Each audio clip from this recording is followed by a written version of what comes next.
Hi friends, mastmaga.comಗೆ ಸ್ವಾಗತ. ನಾನು ಅಮರ್ ಪ್ರಸಾದ್. ಸ್ನೇಹಿತರೆ, ನೀವೇನಾದರೂ ವಿದೇಶಕ್ಕೆ ಹೋಗ್ತಾ ಇದ್ರೆ ಹೋಗೋಕೆ ಮುಂಚೆ ಆ ದೇಶದ ಬಗ್ಗೆ ಒಂದಷ್ಟು ರಿಸರ್ಚ್ ಅಂತೂ ಮಾಡ್ಕೊಂಡಿರ್ತೀರ. ಅಲ್ಲಿನ ಭಾಷೆ, ಸಂಸ್ಕೃತಿ, ಹಣಕಾಸಿನ ವ್ಯವಸ್ಥೆ, ವಸತಿ ಬಗ್ಗೆ ಪ್ಲಾನಿಂಗ್ ಮಾಡ್ಕೊಂಡು ಹೋಗಿರ್ತೀರ. ಆದರೂ ವಿದೇಶಕ್ಕೆ ಹೋಗಿ ನೆಲೆಸಿದ ಮೇಲೆ ಸಾಕಷ್ಟು ಸಮಸ್ಯೆಗಳು ಎದುರಾಗ್ಬೋದು. ಅಲ್ಲಿನ ಕಾನೂನು ವ್ಯವಸ್ಥೆ, ಬ್ಯಾಂಕಿಂಗ್ ಸಿಸ್ಟಮ್, ಆರೋಗ್ಯ ವ್ಯವಸ್ಥೆ, ಸಾರಿಗೆ ವ್ಯವಸ್ಥೆ ಬಗ್ಗೆ ತಿಳ್ಕೊಳ್ಳೋಕೆ ಸ್ವಲ್ಪ ಟೈಮ್ ಬೇಕಾಗ್ಬೋದು. ಸೊ ಈ ವಿಡಿಯೋದಲ್ಲಿ ವಿದೇಶಕ್ಕೆ ಹೋಗಿ ನೆಲೆಸಿರೋರು, ಅನಿವಾಸಿ ಭಾರತೀಯರು, NRIಗಳು, ಅಲ್ಲಿ ಜಾಬ್ಗೋಸ್ಕರನೋ ಅಥವಾ ಹಲವಾರು ವರ್ಷಗಳ ಕಾಲ ಇರಬೇಕು, ಓದಕ್ಕೆ ಹೋಗಿದ್ದೀನಿ ಅಂತ ಆ ರೀತಿ ಇರುವಂಥ ಭಾರತೀಯರು, ವಿದೇಶಗಳಲ್ಲಿ ನೆಲೆಸಿರೋ ಭಾರತೀಯರು ಯಾವೆಲ್ಲ ವಿಚಾರಗಳನ್ನ ತಿಳ್ಕೊಂಡಿರಬೇಕು, ಹೇಗೆ ಅಲ್ಲಿನ ಸಿಸ್ಟಮ್ಗೆ ಹೊಂದಿಕೊಳ್ಬೇಕು, ಯಾವ ರೀತಿ ಚಾಲೆಂಜಸ್ ಬರಬಹುದು ಅನ್ನೋದ್ರ ಬಗ್ಗೆ ಚರ್ಚೆ ಮಾಡ್ತಾ ಹೋಗೋಣ. ನೀವು ಈಗ already Europe, America, middle East ಅಥವಾ ಯಾವುದೇ ವಿದೇಶಗಳಲ್ಲಿ ವಾಸ ಮಾಡ್ತಿರೋರಾಗಿದ್ರೆ, ಅನಿವಾಸಿ ಭಾರತೀಯರು, NRIಗಳಾಗಿದ್ರೆ ನಿಮಗಿದು ಬಹಳ ಯೂಸ್ಫುಲ್ ಆಗಬಹುದು. ನಿಮ್ಮ ಸರ್ಕಲ್ನಲ್ಲೂ ಕೂಡ ನೀವು ಇದನ್ನ ಶೇರ್ ಮಾಡಬಹುದು. ಕಾನೂನು ವ್ಯವಸ್ಥೆ. ಸ್ನೇಹಿತರೆ, ಯಾವುದೇ ದೇಶಕ್ಕೆ ಹೋದಾಗ ಒಂದಷ್ಟು ಲೀಗಲ್ ಪ್ರೊಸೀಜರ್ ಫಾಲೋ ಮಾಡಬೇಕಾಗತ್ತೆ. ಅದರಲ್ಲೂ ಶಿಕ್ಷಣ, ಉದ್ಯೋಗ, ಅಲ್ಲೇ ಸೆಟಲ್ ಆಗೋಕೆ ಹೋಗ್ತಾ ಇದ್ರೆ ನೀವು ಮೊದಲು ಅಲ್ಲಿ ಹೋಗಿ ನಿಮ್ಮ ಇರುವಿಕೆಯನ್ನು ರಿಜಿಸ್ಟರ್ ಮಾಡಿಸಬೇಕಾಗತ್ತೆ. ಉದಾಹರಣೆಗೆ, ನೀವು ಜರ್ಮನಿಗೆ ಹೋದರೆ 14 ದಿನಗಳ ಒಳಗೆ ಲೋಕಲ್ ಸಿಟಿಸನ್ಸ್ ಆಫೀಸ್ಗೆ ಹೋಗಿ ರಿಜಿಸ್ಟರ್ ಆಗಬೇಕು. ನಿಮ್ಮ visa, passport, local address proof ಕೊಟ್ಟು ರಿಜಿಸ್ಟರ್ ಮಾಡ್ಕೋಬೇಕು. ಹೀಗೆ ರಿಜಿಸ್ಟರ್ ಮಾಡಿಕೊಂಡ್ರೆ ಕೆಲವು ದೇಶಗಳು ನಿಮಗೆ ರೆಸಿಡೆನ್ಸ್ ಪರ್ಮಿಟ್ ಅಥವಾ ಒಂದು ಕಾರ್ಡನ್ನು ಕೊಡ್ತಾರೆ. ಜೊತೆಗೆ ಸ್ನೇಹಿತರೆ, ನಿಮ್ಮ ವೀಸಾದ ಕಂಡೀಷನ್ಸ್ ಬಗ್ಗೆ ನಿಮಗೆ ಕ್ಲಿಯರ್ ಮಾಹಿತಿ ಇರಬೇಕು. ಅಗತ್ಯ ಬಂದಾಗ ವೀಸಾ ಅವಧಿ ಎಕ್ಸ್ಟೆಂಡ್ ಮಾಡ್ಕೊಳ್ಳೋಕೆ ಅರ್ಜಿ ಹಾಕಬೇಕಾಗತ್ತೆ. ಎಲ್ಲ ಡಾಕ್ಯುಮೆಂಟನ್ನು ಡಿಜಿಟಲ್ ಮತ್ತು ಫಿಸಿಕಲ್ ಎರಡೂ ರೀತಿಲಿ ಇಟ್ಕೋಬೇಕು. ಬರೀ ಫಿಸಿಕಲ್ ಕಾಪಿ ಇಟ್ಕೊಳ್ಳೋದು ಮಾತ್ರ ಅಲ್ಲ, ಅಥವಾ ಬರೀ ಡಿಜಿಟಲ್ ಮೇಲೆ ಡಿಪೆಂಡ್ ಆಗೋದು ಮಾತ್ರ ಅಲ್ಲ, ಎರಡೂ ಥರದಲ್ಲಿ ಎಲ್ಲ ನಿಮ್ಮ ಹತ್ರ ಪೇಪರ್ ಕಾಪೀಸ್ ಇದಾವ, ಸ್ಕ್ಯಾನ್ ಮಾಡಿ ಡಿಜಿಟಲ್ ರೂಪದಲ್ಲೂ ನಿಮ್ಮ ಡ್ರೈವ್ನಲ್ಲೋ ಮೇಲ್ನಲ್ಲೋ ಎಲ್ಲಾದರೂ ಸೇವ್ ಮಾಡಿಟ್ಕೊಳ್ಳೋದು ತುಂಬ ಇಂಪಾರ್ಟೆಂಟ್. ಇನ್ನು ಕೆಲ ರಾಷ್ಟ್ರಗಳಲ್ಲಿ ನೀವು social security number, tax ID number ಕೂಡ ಪಡ್ಕೋಬೇಕಾಗತ್ತೆ. ಅದೇ ರೀತಿ ನೀವು ಆ ದೇಶದಲ್ಲಿರೋ ಭಾರತೀಯ ರಾಯಭಾರ ಕಚೇರಿಯಲ್ಲೂ ನಿಮ್ಮ ಹೆಸರನ್ನ ರಿಜಿಸ್ಟರ್ ಮಾಡಿಕೊಂಡ್ರೆ ಕ್ರೈಸಿಸ್ನಂತಹ ಸಂದರ್ಭಗಳಲ್ಲಿ, ಯುದ್ಧಗಳಂತಹ ಸಂದರ್ಭದಲ್ಲಿ, ವಿಕೋಪಗಳಾದಾಗ ತವರು ರಾಷ್ಟ್ರದ ಹೆಲ್ಪ್ ಪಡೆಯೋಕೆ ಸಾಧ್ಯ ಆಗುತ್ತೆ. ಅಷ್ಟು ಮಾತ್ರ ಅಲ್ಲ, ಕೆಲವೊಂದು ಸಲ ಶಿಕ್ಷಣದ ಸರ್ಟಿಫಿಕೇಟ್ ಸೇರಿದ ಹಾಗೆ ಇತರ ಸರ್ಟಿಫಿಕೇಟ್ಗಳನ್ನು ಅಲ್ಲಿನ ಭಾಷೆಗೆ ಟ್ರಾನ್ಸ್ಲೇಟ್ ಮಾಡಿಟ್ಕೊಂಡ್ರೂ ಕೂಡ ನಿಮಗೆ ಕೆಲವೊಂದು ಸಂದರ್ಭಗಳಲ್ಲಿ ಪ್ಲಸ್ ಪಾಯಿಂಟ್ ಆಗಬಹುದು. Bank account, tax. ಸ್ನೇಹಿತರೆ, ವಿದೇಶಗಳಲ್ಲಿ ವಾಸ ಮಾಡ್ತಿರ್ಬೇಕಾದ್ರೆ ಹಣಕಾಸಿನ ವ್ಯವಹಾರ ಡಿಜಿಟಲ್ ಆಗಿದ್ರೆ ಒಳ್ಳೆಯದು. ಯಾಕಂದರೆ ನಿಮಗೆ ಕ್ಯಾಶ್ ಕ್ಯಾರಿ ಮಾಡೋದು ತಪ್ಪತ್ತೆ. ನೀವು ಹೋಗುವಾಗಲೇ ನಿಮ್ಮ ಭಾರತೀಯ ಬ್ಯಾಂಕ್ ಅಕೌಂಟನ್ನು ಇಂಟರ್ನ್ಯಾಷನಲ್ ಅಕೌಂಟ್ ಆಗಿ ಕನ್ವರ್ಟ್ ಮಾಡ್ಕೋಬೋದು, ಅಥವಾ ನೀವು ಹೋಗ್ತಿರೋ ಜಾಗದಲ್ಲಿ ಲೋಕಲ್ ಬ್ಯಾಂಕ್ ಅಕೌಂಟ್ ಓಪನ್ ಮಾಡ್ಕೋಬೋದು. ಆದರೆ ಬ್ಯಾಂಕ್ ಆಯ್ಕೆ ಮಾಡುವಾಗಲೂ ಯಾವುದಕ್ಕೆಲ್ಲ ಚಾರ್ಜಸ್ ಇರುತ್ತೆ ಅದನ್ನು ನೋಡ್ಕೊಳ್ಳಿ. ಹಿಡನ್ ಕಾಸ್ಟ್ಗಳ ಬಗ್ಗೆ ಗಮನ ಇರಲಿ. ಆ ದೇಶದ ಕರೆನ್ಸಿ, ಎಕ್ಸ್ಚೇಂಜ್ ರೇಟ್, ಟ್ಯಾಕ್ಸ್ ಬಗ್ಗೆ ಮಾಹಿತಿ ಇರಲಿ. ಸ್ಟೂಡೆಂಟ್ಸ್ ಆಗಿದ್ರೆ ಸ್ಕಾಲರ್ಶಿಪ್ ಬಗ್ಗೆ ರಿಸರ್ಚ್ ಮಾಡಿ.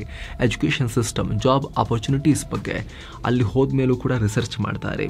ಅಲ್ಲದೆ ಬ್ಯಾಂಕ್ ಅಕೌಂಟ್ ಜೊತೆಗೆ ನಿಮ್ಮ ಸಿಮ್ ಕಾರ್ಡ್ನಲ್ಲೂ ಇಂಟರ್ನ್ಯಾಷನಲ್ ರೋಮಿಂಗ್ ಇರುವಂತೆ ನೋಡ್ಕೊಳ್ಳಿ, ಅಥವಾ ಅಲ್ಲಿ ಲೋಕಲ್ ಸಿಮ್ ಕಾರ್ಡ್ ತಗೊಳ್ಳಿ.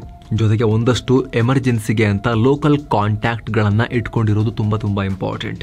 ಅಲ್ಲಿನ ಟೋಲ್ ಫ್ರೀ ಎಮರ್ಜೆನ್ಸಿ ನಂಬರ್ಗಳನ್ನು ಕೂಡ ನೆನಪಿಟ್ಕೊಳ್ಳೋಕೆ ಶುರು ಮಾಡಿ. ನಿಮ್ಮ ಬ್ಯಾಂಕ್ ಅಕೌಂಟ್ಗಳನ್ನು ಅಲ್ಲಿನ ಪೇಮೆಂಟ್ ಆ್ಯಪ್ ಹಾಗೂ ಕಾರ್ಡ್ಗಳಿಗೆ ಲಿಂಕ್ ಮಾಡ್ಕೊಳ್ಳಿ. ಜೊತೆಗೆ ನೀವು ದೀರ್ಘಕಾಲ ಅಲ್ಲೇ ಇರೋಕೆ ಪ್ಲಾನ್ ಮಾಡಿದ್ದೀರಿ ಅಂತ ಹೇಳಿದ್ರೆ ನಿಮ್ಮ ಆಧಾರ್ ಕಾರ್ಡ್, ಪ್ಯಾನ್ ಕಾರ್ಡ್ಗಳನ್ನು ಅಪ್ಡೇಟ್ ಮಾಡ್ಕೊಳ್ಬೋದು. ಇದರಿಂದ ಭಾರತದಲ್ಲಿ ನಿಮಗೆ ಟ್ಯಾಕ್ಸ್ ಬೆನಿಫಿಟ್ಸ್ ಕೂಡ ಪಡ್ಕೋಬಹುದು. ಜೊತೆಗೆ ನೀವು 2 ರಾಷ್ಟ್ರಗಳಲ್ಲಿ ಟ್ಯಾಕ್ಸೇಷನ್ಗೆ ಒಳಗಾಗಬಾರ್ದು ಅನ್ನೋ ಕಾರಣಕ್ಕೆ ನಿಮ್ಮ ಟ್ಯಾಕ್ಸ್ ರೆಸಿಡೆನ್ಸಿಯನ್ನು ಡಿಕ್ಲೇರ್ ಮಾಡ್ಕೋಬೇಕು. ಅಲ್ಲದೆ ಯಾವ ರೀತಿ ಟ್ಯಾಕ್ಸ್ ರಿಟರ್ನ್ಸ್ಗೆ ಅಪ್ಲೈ ಮಾಡಬೇಕು ಅನ್ನೋದನ್ನ ಕೂಡ ನೀವು ತಿಳ್ಕೊಂಡಿರಬೇಕು.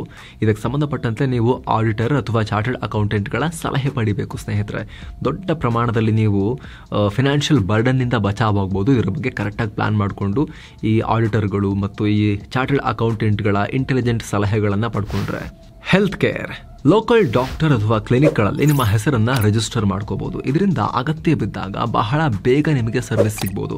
ಅಲ್ಲದೆ ಅಮೆರಿಕ ಸೇರಿದಂತೆ ಹಲವು ರಾಷ್ಟ್ರಗಳಲ್ಲಿ ಹೆಲ್ತ್ ಇನ್ಶೂರೆನ್ಸ್ ತುಂಬ ಇಂಪಾರ್ಟೆಂಟ್, ಕಡ್ಡಾಯ. ಅಮೆರಿಕ, ಯುರೋಪ್ನಲ್ಲೆಲ್ಲ ಮೆಡಿಕಲ್ ಕಾಸ್ಟ್ ಭಾರತಕ್ಕಿಂತ 10 ಪಟ್ಟು ಜಾಸ್ತಿ ಇರುತ್ತೆ. ಹಾಗಾಗಿ ಇನ್ಶೂರೆನ್ಸ್ ಮಿಸ್ ಮಾಡಂಗೇ ಇಲ್ಲ. ಅದೇ ರೀತಿ ಸ್ನೇಹಿತರೆ, ಟರ್ಮ್ ಇನ್ಶೂರೆನ್ಸ್ ಕೂಡ ಭಾರತೀಯರಾಗಿರಲಿ, NRIಗಳೇ ಆಗಿರಲಿ, ಅಥವಾ ಭೂಮಿ ಮೇಲಿರೋ ಯಾವುದೇ ಮನುಷ್ಯ ಆಗಿರಲಿ ತುಂಬ ಇಂಪಾರ್ಟೆಂಟ್. ಒಂದು ವೇಳೆ ವಿದೇಶದಲ್ಲಿದ್ದಾಗ ಆ ವ್ಯಕ್ತಿ ಏನಾದರೂ ಅನಿರೀಕ್ಷಿತವಾಗಿ ನಿಧನರಾದರೆ ಭಾರತದಲ್ಲಿರೋ ಅವರ ಫ್ಯಾಮಿಲಿ ಆರ್ಥಿಕ ಸಮಸ್ಯೆಗೆ ಸಿಕ್ಕಾಕೊಳ್ಳಬಾರದು ಅಂತ ಹೇಳಿದ್ರೆ ಟರ್ಮ್ ಇನ್ಶೂರೆನ್ಸ್ ಬೇಕೇ ಬೇಕು. ಇದನ್ನ ನೀವಿರೋ ರಾಷ್ಟ್ರಗಳಲ್ಲಿ NRIಗಳು ಅಲ್ಲೇ ತಗೋಬೇಕು ಅಂತ ಇಲ್ಲ. ಗ್ಲೋಬಲ್ ಕವರೇಜ್ ಇರೋ ಇನ್ಶೂರೆನ್ಸ್ ಪ್ಲಾನ್ಗಳು ಭಾರತದಲ್ಲೇ ಸಿಗ್ತವೆ, ತುಂಬ ಕಮ್ಮಿ ರೇಟಿಗೆ ಸಿಗ್ತವೆ. ಈಗ ಆಲ್ರೆಡಿ ವಿದೇಶಗಳಲ್ಲಿರೋ NRIಗಳು ಭಾರತದಲ್ಲಿ ಟರ್ಮ್ ಇನ್ಶೂರೆನ್ಸ್ ತಗೊಳ್ತಾ ಇದ್ದಾರೆ. ಅವರ ಸಂಖ್ಯೆ ದೊಡ್ಡ ಪ್ರಮಾಣದಲ್ಲಿ ಜಾಸ್ತಿ ಆಗ್ತಾ ಇದೆ. NRIಗಳಿಗೆ GST ಇಲ್ಲದೆ ಇರೋದ್ರಿಂದ ಇಂಡಿಯನ್ ರೆಸಿಡೆಂಟ್ಗಳಿಗಿಂತ, ಇಲ್ಲಿರೋ ಭಾರತೀಯರಿಗಿಂತ ಕಮ್ಮಿ ಪ್ರೀಮಿಯಂಗೆ NRIಗಳಿಗೆ ಟರ್ಮ್ ಇನ್ಶೂರೆನ್ಸ್ ಸಿಗ್ತವೆ. 18% GST ಉಳಿಯುತ್ತಾ, 5% ನೋಡಲ್ ಡಿಸ್ಕೌಂಟ್ ಎಕ್ಸ್ಟ್ರಾ ಇರುತ್ತೆ. ಟೋಟಲ್ 23% ಉಳಿತಾಯ ಆಗುತ್ತೆ NRIಗಳಿಗೆ. ಬರೀ ₹1,000 ಹತ್ತತ್ರ ಪ್ರೀಮಿಯಂಗೆ 2 ಕೋಟಿ ರೂಪಾಯಿವರೆಗೂ ಕವರೇಜ್ ಇರೋ ಟರ್ಮ್ ಪ್ಲಾನ್ಸ್ ಅನ್ನ NRIಗಳು ತಗೋಬಹುದು. ಏಜ್ ಮೇಲೆ ಡಿಪೆಂಡ್ ಆಗುತ್ತೆ. ಯಂಗ್ ಏಜ್ ಅಲ್ಲಿ ಕಮ್ಮಿಗೆ ಸಿಗುತ್ತೆ. ಇದು UAE, ಸಿಂಗಾಪುರ್ನ ಪ್ರೈಸ್ಗೆ ಕಂಪೇರ್ ಮಾಡಿದ್ರೆ 30-50% ಕಮ್ಮಿ ಬೆಲೆ. ಅಲ್ಲದೆ ಅಮೆರಿಕ, UKಗಳ ಟರ್ಮ್ ಪ್ಲಾನ್ಗಳು 85 ವರ್ಷಗಳವರೆಗೆ ಮಾತ್ರ ಕವರೇಜ್ ಕೊಟ್ರೆ, ಭಾರತದಲ್ಲಿ ಲಾಂಗ್ ಟರ್ಮ್ ಕವರೇಜ್ 99 ವರ್ಷದ ಏಜ್ ತನಕವೂ ಕವರೇಜ್ ಕೊಡೋ ಟರ್ಮ್ ಪ್ಲಾನ್ಸ್ ಇವೆ. ಅಲ್ಲದೆ ಪ್ರೀಮಿಯಂ ವಾಪಸ್ ಕೊಡೋ ನೋ ಕಾಸ್ಟ್ ಪಾಲಿಸಿಗಳು ಕೂಡ ಸಿಗ್ತವೆ. ಜೊತೆಗೆ ಇನ್ಶೂರೆನ್ಸ್ ಕೊಡೋಕ್ಕೂ ಮುಂಚೆ ಕಂಪನಿಗಳು ನಡೆಸೋ ಮೆಡಿಕಲ್ ಪ್ರೊಸೀಜರ್ಸ್ ಫ್ರೀ ಇರುತ್ತೆ. ಇಷ್ಟೆಲ್ಲ ಬೆನಿಫಿಟ್ಸ್ ಇರೋದ್ರಿಂದ ಭಾರತದಿಂದ ಟರ್ಮ್ ಇನ್ಶೂರೆನ್ಸ್ ತಗೊಳ್ಳೋ NRIಗಳ ಸಂಖ್ಯೆ ಜಾಸ್ತಿ ಆಗ್ತಾ ಹೋಗ್ತಾ ಇದೆ. ಅದರಲ್ಲೂ ಗಲ್ಫ್ನಲ್ಲಿ ತುಂಬಾ ಜಾಸ್ತಿ ಆಗ್ತಿದ್ದಾರೆ. UAEನಿಂದಲೇ 65% ಜನ ಟರ್ಮ್ ಇನ್ಶೂರೆನ್ಸ್ ಪರ್ಚೇಸ್ ಮಾಡ್ತಿದ್ದಾರೆ. ಸೊ ನೀವು NRI ಆಗಿದ್ರೆ, ವಿದೇಶಗಳಲ್ಲಿ ಕೆಲಸ ಮಾಡ್ತಿರೋ ಅಥವಾ ಓದ್ತಿರೋ ವಿದೇಶಗಳಲ್ಲಿರೋ ಭಾರತೀಯರಾಗಿದ್ರೆ, ಅಲ್ಲಿಂದಲೇ ಟರ್ಮ್ ಇನ್ಶೂರೆನ್ಸ್ ತಗೊಳ್ಳೋಕೆ ಡಿಸ್ಕ್ರಿಪ್ಷನ್ ಹಾಗೂ ಟಾಪ್ ಕಾಮೆಂಟ್ ಅಲ್ಲಿ ಕೊಟ್ಟಿರೋ ಲಿಂಕ್ ಮೇಲೆ ಕ್ಲಿಕ್ ಮಾಡಿ ಭಾರತದ ಎಲ್ಲ ಟಾಪ್ ಪ್ರೊವೈಡರ್ಗಳ ಪ್ಲಾನ್ಗಳನ್ನ ಕಂಪೇರ್ ಮಾಡಿ 23% ವರೆಗೂ ಎಕ್ಸ್ಟ್ರಾ ಡಿಸ್ಕೌಂಟ್ ನೊಂದಿಗೆ ನೀವು ಪರ್ಚೇಸ್ ಮಾಡಬಹುದು. ಡಿಸ್ಕ್ರಿಪ್ಷನ್ ಅಲ್ಲಿ ಹಾಗೂ ಪಿನ್ ಮಾಡಿರೋ ಕಾಮೆಂಟ್ ನಲ್ಲಿ ಲಿಂಕ್ ಇದೆ, ಮಿಸ್ ಮಾಡದೆ ಆಸಕ್ತರು ಚೆಕ್ ಮಾಡಿ. ಖರ್ಚು ವೆಚ್ಚ ಸಾರಿಗೆ, ವಸತಿಗೆ ಅಂದ್ರೆ ಉಳ್ಕೊಳ್ಳೋಕೆ ಹಾಸ್ಟೆಲ್ ಮನೆಗಳನ್ನೆಲ್ಲ ಕಂಪೇರ್ ಮಾಡಿ ವಿದ್ಯಾರ್ಥಿಗಳು ಸಾಧ್ಯವಾದರೆ ಫ್ರೆಂಡ್ಸ್ ಜೊತೆ ಅಪಾರ್ಟ್ಮೆಂಟ್ ಶೇರ್ ಮಾಡ್ಕೋಬಹುದು. ಕಾಲೇಜ್ ಅಥವಾ ಆಫೀಸ್ ಪಕ್ಕದಲ್ಲೇ ಹತ್ರದಲ್ಲೇ ಮನೆ ಅಥವಾ ಯಾವುದೇ ರೀತಿ ವಸತಿ ಇದ್ರೆ ತುಂಬಾ ಒಳ್ಳೆಯದು. ಮನೆ ಕಾಂಟ್ರಾಕ್ಟ್ ತಗೊಳ್ಳುವಾಗ ನಿಮ್ಮ ಹಕ್ಕುಗಳು ಏನೇನೋ ಅದನ್ನು ಕರೆಕ್ಟಾಗಿ ಅರ್ಥ ಮಾಡ್ಕೊಳ್ಳಿ.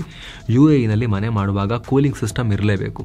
ಇನ್ನು ಸಾರಿಗೆ ವಿಚಾರಕ್ಕೆ ಬಂದರೆ ನಿಮ್ಮ ಡ್ರೈವಿಂಗ್ ಲೈಸೆನ್ಸ್ ಕನ್ವರ್ಟ್ ಮಾಡ್ಕೊಳ್ಳೋದು ಇಂಪಾರ್ಟೆಂಟ್, ಅಥವಾ ಅಲ್ಲಿ ಲೈಸೆನ್ಸ್ ಪಡ್ಕೊಳ್ಳೋಕೆ ಅಪ್ಲಿಕೇಶನ್ ಹಾಕ್ಬೋದು. ಜೊತೆಗೆ ಅಲ್ಲಿನ ಬಸ್, ಟ್ರೈನ್, ಮೆಟ್ರೋ ಸಿಸ್ಟಮ್ ಬಗ್ಗೆ ತಿಳ್ಕೊಳ್ಳಿ. ಜಪಾನ್ನಲ್ಲಿ ಟ್ರೈನ್, ನೆದರ್ಲ್ಯಾಂಡ್ನಲ್ಲಿ ಬೈಸಿಕಲ್ ಪಾಪ್ಯುಲರ್, ಜರ್ಮನಿಯಲ್ಲಿ ಜನ ಹೆಚ್ಚಾಗಿ ಕಾರ್ಗಳಲ್ಲಿ ರೈಡ್ ಶೇರ್ ಮಾಡ್ಕೊಳ್ತಾರೆ. ಹೀಗೆ ಒಂದೊಂದು ಕಡೆ ಒಂದೊಂದು ರೀತಿಯ ಸಾರಿಗೆ ಹೆಚ್ಚು ಯೂಸ್ ಆಗ್ತಿರುತ್ತೆ. ಅಮೆರಿಕನ್ ಟ್ಯಾಕ್ಸಿ, ರೆಸ್ಟೋರೆಂಟ್ಗಳಲ್ಲಿ ಟಿಪ್ಪಿಂಗ್ ಕಲ್ಚರ್ ತುಂಬಾ ಆಳವಾಗಿ ಬೇರೂರಿದೆ. ಟಿಪ್ ಕೊಡ್ಲಿ ಅಂತ ಎಕ್ಸ್ಪೆಕ್ಟ್ ಮಾಡ್ತಾರೆ, ಅದು ಅನಿವಾರ್ಯ ಕೂಡ. ಹೀಗಾಗಿ ಈ ವಿಚಾರವನ್ನು ಕೂಡ ಸೈಡಲ್ ಮೈಂಡಲ್ಲಿ ಇಟ್ಕೊಂಡಿರಿ.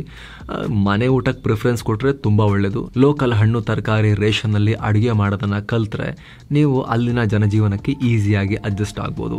ಭಾಷೆ, ಸಂಸ್ಕೃತಿ, ನೀವಿರೋ ದೇಶದ ಭಾಷೆಯನ್ನ ಫ್ಲೂಯೆಂಟ್ ಆಗಿ ಅದ್ಭುತವಾಗಿ ಸಾಹಿತ್ಯ ಬರೆಯುವಷ್ಟು ಕಲಿಬೇಕು ಅಂತಿಲ್ಲ. ಕಡಿಮೆ ಅವಧಿಯಲ್ಲಿ ಕಲಿಯೋಕೆ ಆಗೋದು ಇಲ್ಲ. ಆದರೂ ಕೂಡ ಅಲ್ಲಿನ ಭಾಷೆಯನ್ನ, ಅಲ್ಲಿನ ಭಾಷೆಯ ಶೈಲಿಯನ್ನ ಕಲಿಯೋದು ಮುಖ್ಯನೇ. ಜರ್ಮನಿಗೆ ಹೋದ್ರಂತೂ ನೀವು ಇಂಗ್ಲಿಷ್ನಲ್ಲೇ ವೇರ್ ಇಸ್ ದ ಟಾಯ್ಲೆಟ್ ಅಂದ್ರೆ ತುಂಬಾ ಜನಕ್ಕೆ ಅರ್ಥನೇ ಆಗಲ್ಲ. ಅದೇ ರೀತಿ ಜಪಾನ್ನಲ್ಲಿ ಮಿಜು ಕೊದಸಾಯ್ ಅಂದ್ರೆ ನೀರು ಸಿಗೋದು, ವಾಟರ್ ಪ್ಲೀಸ್ ಅಂದ್ರೆ ಸಿಗಲ್ಲ. ಹಾಗಂತ ಯಾರಿಗೂ ಇಂಗ್ಲಿಷೇ ಬರಲ್ಲ ಅಂತಲ್ಲ, ಇಂಗ್ಲಿಷ್ ಕಲ್ತಿರೋರು ತುಂಬಾ ಜನ ಇದ್ದಾರೆ. ಬಟ್ ಹೆಚ್ಚಿನವರಿಗೆ ಅವ್ರದೇ ಭಾಷೆಯಲ್ಲಿ ಮಾತನಾಡಬೇಕಾಗತ್ತೆ.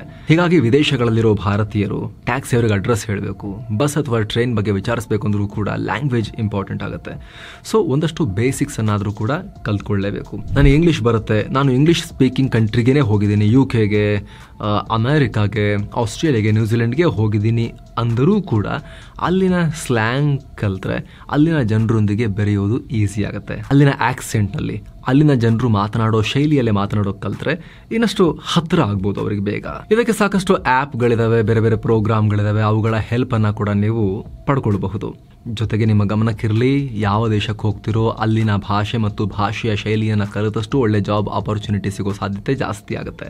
ಹಾಗೆ ಬರೀ ಭಾಷೆ ಕಲಿಯೋದು ಮಾತ್ರ ಅಲ್ಲ, ಅಲ್ಲಿನ ಸಂಸ್ಕೃತಿಗೂ ಗೌರವ ಕೊಡಬೇಕು. ಅಲ್ಲಿನ ಆಚರಣೆಗಳ ಬಗ್ಗೆ ಓಪನ್ ಮೈಂಡೆಡ್ ಆಗಿರಬೇಕು. ಅವ್ರ ದೇಶಕ್ಕೆ ನಾವು ಹೋಗಿದ್ದೀವಿ ಅನ್ನೋದನ್ನ ಮೈಂಡಲ್ಲಿ ಇಟ್ಕೊಂಡಿರಬೇಕು. ಸಾಧ್ಯ ಆದರೆ ಅಲ್ಲಿನ ಸಾಂಸ್ಕೃತಿಕ ಕಾರ್ಯಕ್ರಮಗಳಲ್ಲೂ ಕೂಡ ಪಾಲ್ಗೊಳ್ಬೋದು.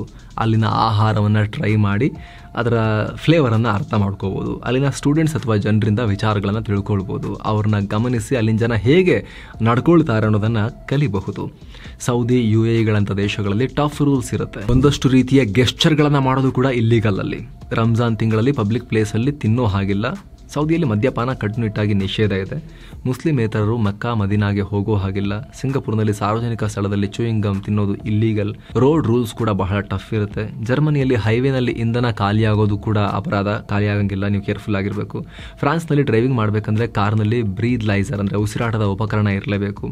ಆಸ್ಟ್ರೇಲಿಯಾದಲ್ಲಿ ಆಹಾರ, ಸಸ್ಯಗಳು, ಪ್ರಾಣಿಜನ್ಯ ಪದಾರ್ಥಗಳ ಆಮದಿನ ಮೇಲೆ, ಹೊರಗಿಂದ ತಗೊಂಡು ಹೋಗೋದ್ರ ಮೇಲೆ ಬಹಳ ಟಫ್ ರೂಲ್ಸ್ ಇದೆ. ಸೊ ಅಲ್ಲಿಗೆ ಹೋಗುವಾಗ ಯಾವ ಐಟಮ್ ತಗೊಂಡು ಹೋಗಂಗಿಲ್ಲ ಅನ್ನೋದನ್ನ ಕ್ಲಾರಿಟಿಯನ್ನ ಇಟ್ಕೊಂಡೆ ನೀವು ಹೋಗಬೇಕು. ಇವೆಲ್ಲ ಒಂದಷ್ಟು ಪ್ರಮುಖ ಸಂಗತಿಗಳು ಸ್ನೇಹಿತರೆ. ವಿದೇಶಗಳಲ್ಲಿ ಹೋಗಿ ಭಾರತೀಯರು ಇರಬೇಕು ಅಂದ್ರೆ ಏನೆಲ್ಲ ಮೈಂಡಲ್ಲಿ ಇಟ್ಕೋಬೇಕು ಅಂತ ನೀವು ಆಗ್ಲೇ ಹೇಳಿದ ಹಾಗೆ, ವಿದೇಶಗಳಲ್ಲಿರೋ ಭಾರತೀಯರು ಅತ್ಯಂತ ಕಡಿಮೆ ವೆಚ್ಚದಲ್ಲಿ ಭಾರತೀಯ ಟರ್ಮ್ ಇನ್ಶೂರೆನ್ಸ್ ಪ್ಲಾನ್ಗಳನ್ನು ತಗೋಬೇಕು. ನಿಮ್ಮ ಫ್ಯಾಮಿಲಿಗೆ ಆರ್ಥಿಕ ಭದ್ರತೆಯನ್ನು ಒದಗಿಸಬೇಕು ಅಂತ ಹೇಳಿದ್ರೆ ಡಿಸ್ಕ್ರಿಪ್ಷನ್ ಹಾಗೂ ಪಿನ್ ಮಾಡಿರೋ ಕಾಮೆಂಟ್ನಲ್ಲಿ ಹೋಗೋ ಮೂಲಕ ಭಾರತದ ಎಲ್ಲ ಟಾಪ್ ಪ್ರೊವೈಡರ್ಗಳ, ಇನ್ಶೂರೆನ್ಸ್ ಪ್ರೊವೈಡರ್ಗಳ NRI ಟರ್ಮ್ ಪ್ಲಾನ್ಗಳನ್ನು ನೀವು ಚೆಕ್ ಮಾಡಿ ಅಪ್ಲೈ ಮಾಡಬಹುದು. ಡಿಸ್ಕ್ರಿಪ್ಷನ್ ಹಾಗೂ ಪಿನ್ ಮಾಡಿರೋ ಕಾಮೆಂಟ್ನಲ್ಲಿ ಲಿಂಕ್ ಇದೆ. Thank you so much. ಮತ್ತೆ ಭೇಟಿ ಆಗ್ತಿರೋಣ. ನಮಸ್ತೆ.